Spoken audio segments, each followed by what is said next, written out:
Hello everyone, CaddywhumpusGamer here, bringing you a brand new series on a game that I found about a week or two ago, and I've been watching every video I could find on it. It's called Boundless.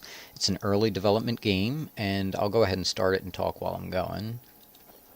Okay, looks kinda like Minecraft, but there's not a whole lot of comparison when you actually get into it. I mean, like, the water is amazing. This is all real-time reflections. This looks amazing. Okay. Tools of the trade. Oops. Anyway, approach and get those. Okay, so create a warp destination. Look up at the planet and point the totem at the planet. Hold the right mouse button to charge up the totem. So I can actually pick any point on this globe. So if I want, like, you know, snowy areas, icy areas, these look kind of like dry areas, green areas. I wonder what these are. These must be like open fields. I'm trying to see if there's any player-made structures. You know, I want like a nice forest area and maybe some open space, so I'm gonna go here. Okay, create a warp destination. So I did that. Warp conduit. Pick up the warp conduit in front of the altar. Okay. Equip a warp conduit. Press I to open the inventory. Equip the warp conduit to your left hand. I can actually do that with E. So we'll put it here, then left click to place. Okay, warp destination. When facing the warp conduit, press E to set the warp destination. Warp in progress. Okay, now it's ready to warp, and we're actually going to break it. You right click to use what's in your right hand, left click to use what's in your left hand. Okay, this is where it gets really crazy. This is nowhere near Minecraft. You can actually look through the portal. This is real time. If there were mobs like that or other players, you can actually see them in real time. So you can create a portal and then go, oh, is it safe? And then you can actually look through it. Now, this is looking through this direction. Now, if I walk over here and look, I can see what's on this side of the portal. This is just cool. And then when I walk through, it's actually a seamless, just plop, I'm here. This is amazing. Aha, I got a flower.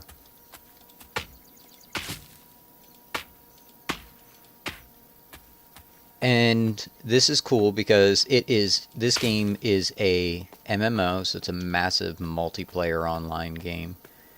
And everybody plays in the same world. If you have PlayStation, if you have PC, if you have Mac, everybody can play on the same servers. And each individual world, like this is another server over here. But they're all interconnected, and you can use portals to travel to them. So if your friend, you know, they're a PlayStation fan, they love PlayStation, you use PC, you can both play in the same world together, even though you both have different systems.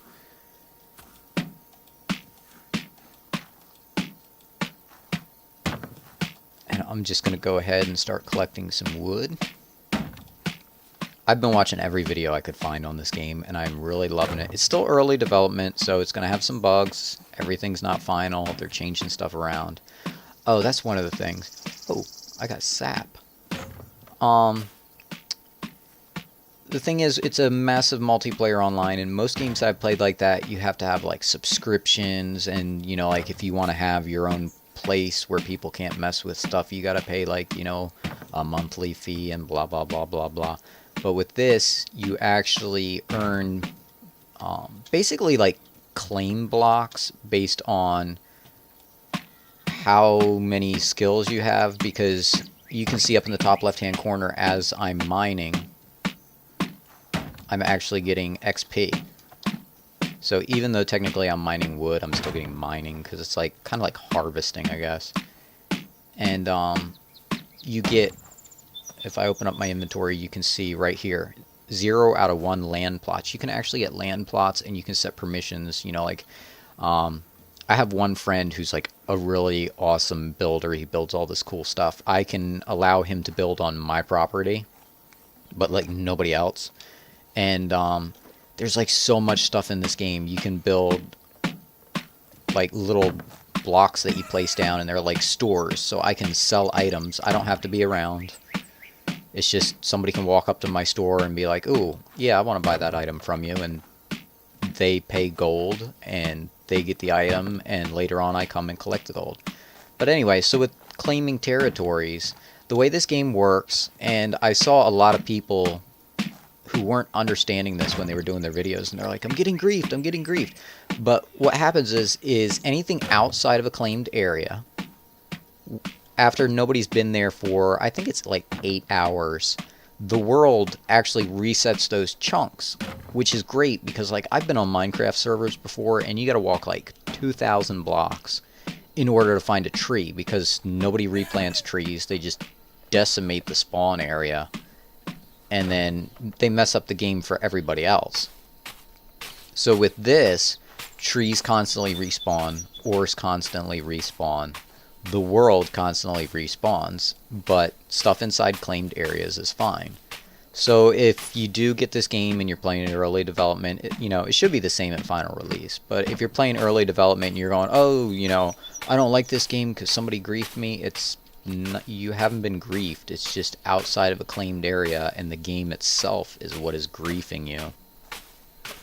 Waxy leaves. I'm gonna kill this wild stock. Okay, on the top right hand side you see some objectives. I have a place to call home, equip the beacon control and place it in the world. Then there's stick 'em up, handcraft 12 wooden sticks. Then there's timbercraft, handcraft 5 pieces of timber. So if we open our inventory and we click up here on handcraft, and we want sticks,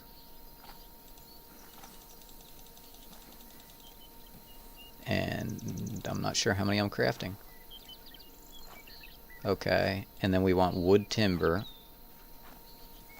twisted wood timber, and we're going to craft all that, and then we're going to look down here and we're going to handcraft a wooden axe, a wooden hammer, and a wooden shovel. So hammers are what you use instead of a pickaxe. They're for like stone and stuff. The shovel is for dirt, and the axe, of course, is for wood. And I'm also... do I have enough to craft any 5 timber? I have 2. I don't. Okay. So, let's see. You can use Q, and what that does is you can see the things at the bottom of the screen.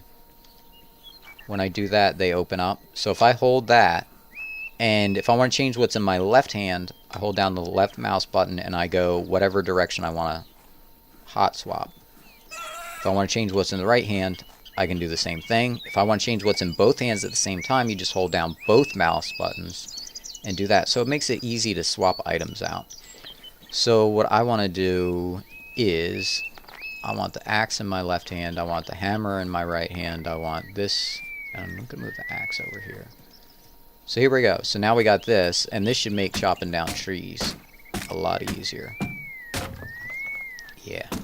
Okay, so I'm going to grab a little bit more wood so we can make a crafting table, and then I'm going to run around. Ooh, that area over there looks like it might be good.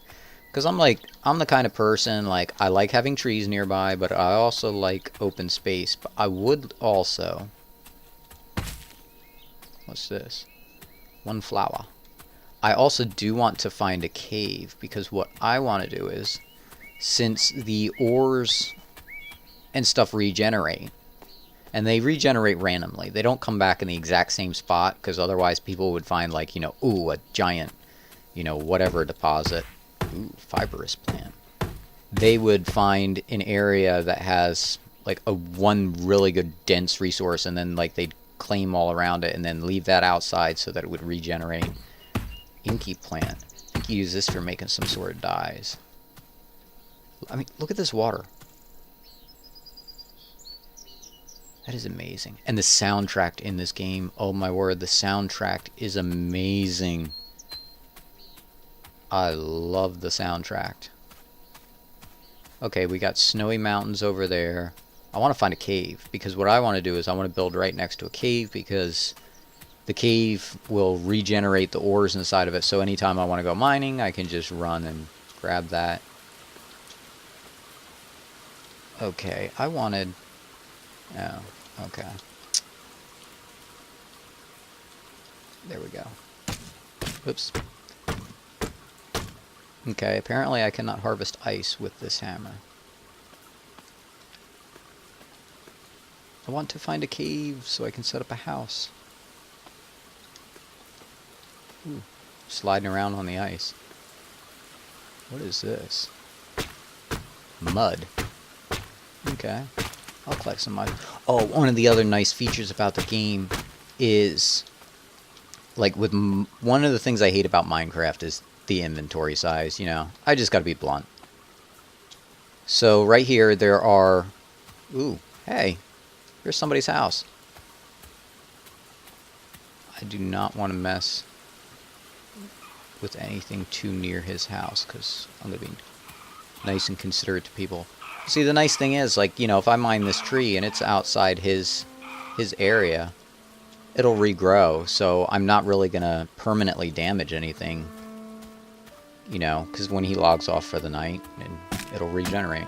So anyway, I started to say, with Minecraft, the inventory size is annoying. So here I'm harvesting ancient wood.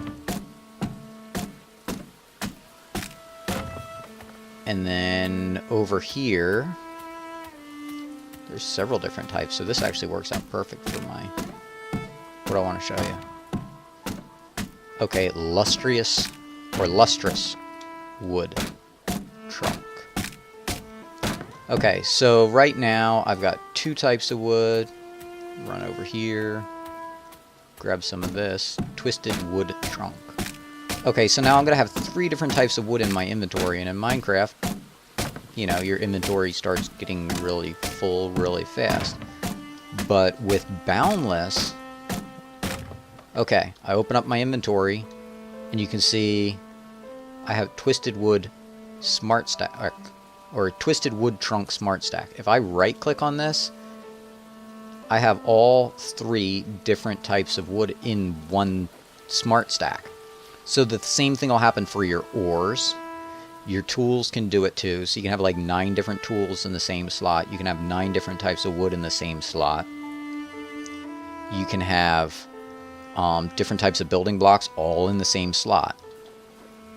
And that helps so much with inventory space, because you're not constantly filling up your inventory with, you know, 5 different types of wood and all that. It's effectively, let's see. Oops. This inventory is literally 9 times bigger than the Minecraft inventory.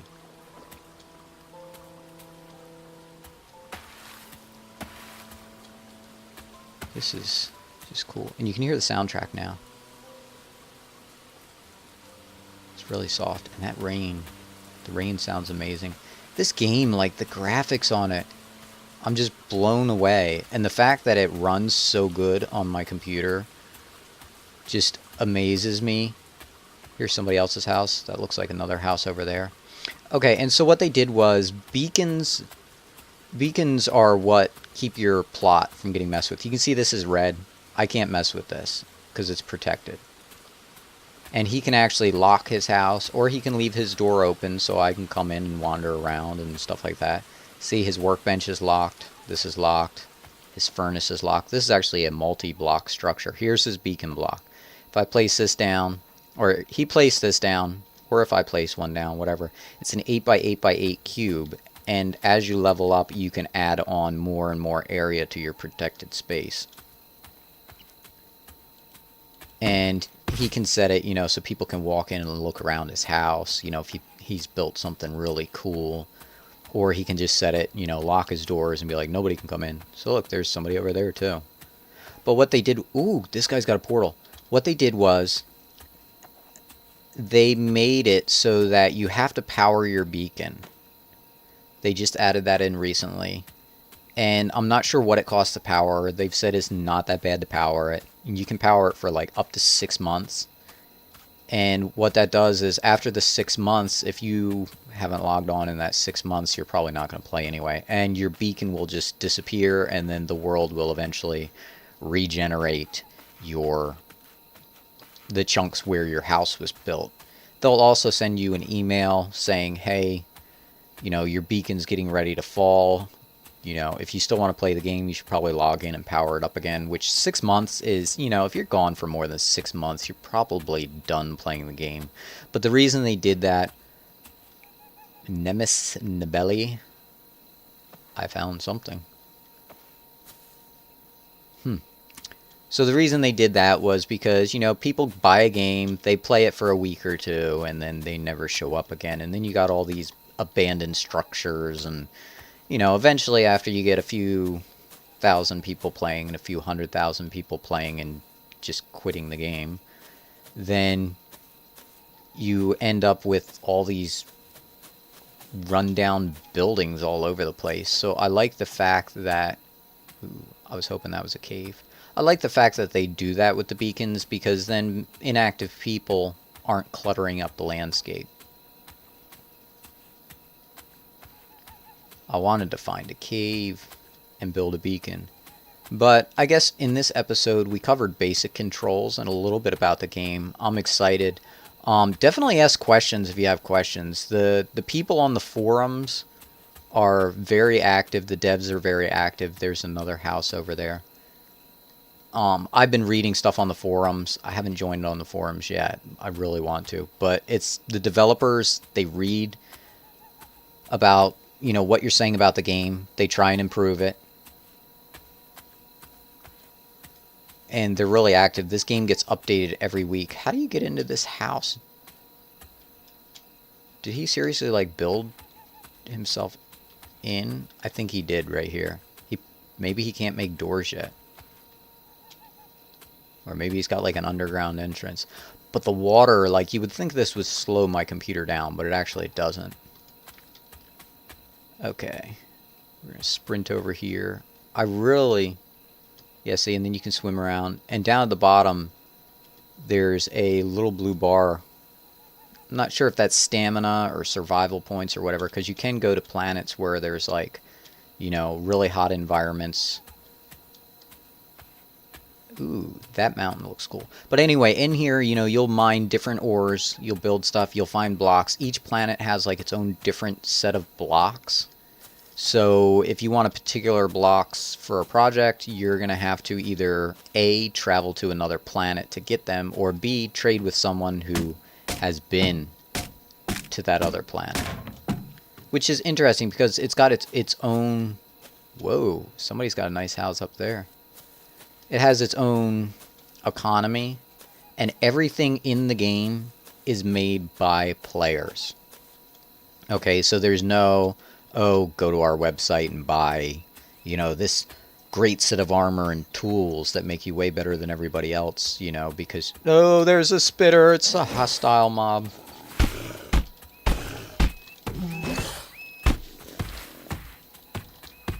Come on, die! There we go. And then when you kill something, you just whack it apart and you grab the loot. Down in the bottom, you can see I have 750 HP left.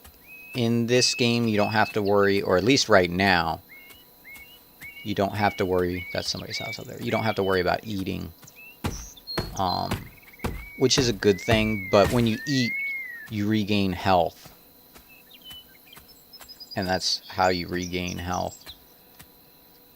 Wow. This is so cool. And I love the fact that, like, slopes and stuff, and, like, when you're building, you can make your own angles and slopes and whatever. And it's just cool. So I plan on doing multiple videos on this. I'm going to wander around a little bit, and I'm going to find a place to plop my beacon down. And then after that, you know, I'll do a video on that. So I want to kind of go step by step and show you, like, all the different processes as we go along. And just show you the game because, like, I just had to play this game. I watched people playing it, watched a bunch of tutorials on it, videos, and I'm like, I have to play this. It's a really cool game. And then I went and got it. So, This is CaddywhumpusGamer signing off. See you in the next episode.